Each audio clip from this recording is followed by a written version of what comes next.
In this video, you will learn how to change your LLC address in North Carolina. Go to the North Carolina Secretary of State website. Visit the official North Carolina Secretary of State Business Registration portal to access your LLC forms and file instructions. Choose the correct form. Select the Article of Amendment form to update your LLC's office address. Or use the Statement of Change of Residence form if you're changing your registered office.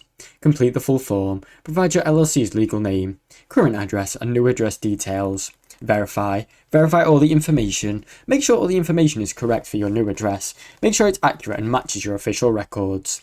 File the form and pay the fee. Submit the form online by mail along with the required filing fee.